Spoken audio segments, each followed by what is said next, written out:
Hi friends, welcome back to my YouTube channel. എല്ലാവർക്കും സുഖമാണെന്ന് കരുതുന്നു. അപ്പോൾ ഇന്ന് നമ്മൾ വന്നിരിക്കുന്നത് ഒരു വ്യത്യസ്തമായിട്ടുള്ള വീഡിയോ ആയിട്ടാണ്. അപ്പോൾ എന്താണ് ഈ റാണി കി വാവ്? നിങ്ങൾ കേട്ടിട്ടുണ്ടോ ഈ റാണി കി വാവ് എന്താണെന്ന്? പറഞ്ഞുതരാം. ഭർത്താവിൻ്റെ സ്മരണയ്ക്കായി കിണർ നിർമ്മിച്ച ഭാര്യ, അനശ്വരം ഈ പ്രതീകം അല്ലേ? ഭാര്യയുടെ സ്മരണയ്ക്കായി നിർമ്മിച്ച നിരവധി ചരിത്ര സ്മാരകങ്ങളെക്കുറിച്ച് നമ്മൾ കേട്ടിട്ടുണ്ട്.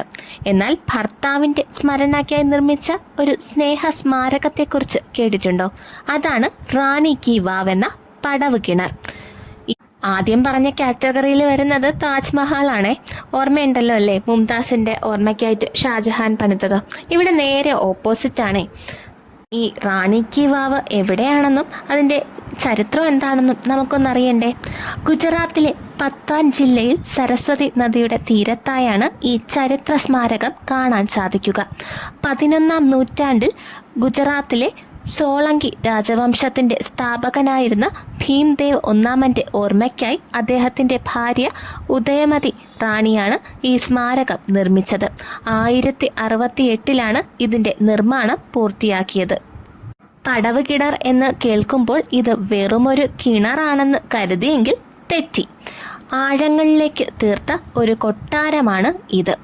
ദീർഘചതുരാകൃതിയിലുള്ള കിണറിന് 64 മീറ്റർ നീളവും 20 മീറ്റർ വീതിയും 27 മീറ്റർ ആഴവുമുണ്ട്. വശങ്ങളിൽ വിശ്രമ സങ്കേതങ്ങളും നൃത്ത മണ്ഡപങ്ങളുമൊക്കെയുള്ള 7 നില മാളികയാണ് ഈ കിണറെന്ന് പറഞ്ഞാൽ വിശ്വസിക്കുമോ നിങ്ങൾ?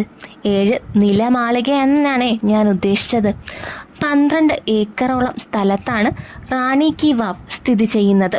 പ്രാചീന വാസ്തുവിദ്യയുടെ ഉത്തമ ഉദാഹരണം തന്നെയാണ് ഇത്. ചുമരുകളിലും തൂണുകളിലും ദേവീദേവന്മാർ, അപ്സരസുകൾ, നർത്തകർ എന്നിവരുടെ രൂപങ്ങൾ കൊത്തിവെച്ചിരിക്കുന്നതാണ് കാണാൻ ഭംഗി. ഇവിടത്തെ മറ്റൊരു പ്രത്യേകത ഏറ്റവും താഴത്തെ പടിയിൽ നിന്ന് പത്താനടുത്തുള്ള സിദ്ധപ്പൂരിലേക്ക് തുറക്കുന്ന തുരങ്കമാണ്.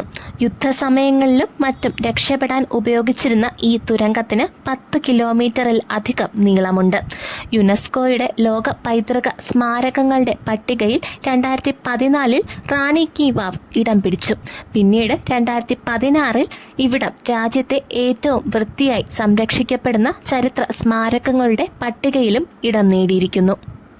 ഒരിക്കൽ സരസ്വതി നദി ഗതിമാറി ഒഴുകിയപ്പോൾ ഈ സ്മാരകം വെള്ളത്തിനടിയിലായി കേടുപാടുകൾ സംഭവിച്ചിരിക്കുന്നു.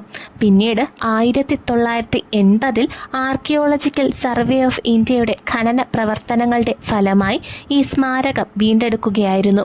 2001 ശേഷം ചരിത്ര സ്മാരകത്തിൻ്റെ സുരക്ഷ പരിഗണിച്ച് ചില ഭാഗങ്ങൾ സന്ദർശിക്കാൻ അനുമതിയില്ല. രാവിലെ 8 മണി മുതൽ വൈകുന്നേരം 6 മണി വരെയാണ് സന്ദർശന സമയം. വർഷത്തിൽ കൂടുതൽ സമയത്തും ജലക്ഷാമവും കടുത്ത ചൂടും അനുഭവപ്പെടുന്ന ഇവിടെ ജല സംരക്ഷണത്തിനു വേണ്ടി മാത്രം നിർമ്മിച്ച കിണർ എന്നതിനെ വിളിക്കുവാൻ സാധിക്കില്ല. പ്രകൃതി ദുരന്തങ്ങളെയും യുദ്ധങ്ങളെയുമൊക്കെ അതിജീവിച്ച് ഇപ്പോഴും നിലനിൽക്കുന്നുണ്ടെങ്കിൽ അതിന് പിന്നിൽ നിർമ്മാണ മികവ് തന്നെയാണ്. നമ്മുടെ പുത്തൻ 100 രൂപ നോട്ടിൽ റാണി കി വാവ് സ്ഥാനം പിടിച്ചിരിക്കുന്നു. നിങ്ങൾക്കത് ശ്രദ്ധിച്ചാൽ മനസ്സിലാകുന്നതാണ്. അപ്പോൾ ഈ കിണറിൻ്റെ വിശേഷങ്ങൾ നിങ്ങൾക്ക് മനസ്സിലായെന്ന് വിചാരിക്കുന്നു. എല്ലാവർക്കും ഈ വീഡിയോ ഇഷ്ടപ്പെട്ടെന്നും കരുതുന്നു. ആദ്യമായിട്ടാണ് എൻ്റെ ചാനൽ കാണുന്നതെങ്കിൽ ഒന്ന് സബ്സ്ക്രൈബ് ചെയ്യുക, ലൈക്ക് ചെയ്യുക, ഷെയർ ചെയ്യുക, കമൻറ്റ് ചെയ്യുക മറക്കരുത്. Thank you for watching.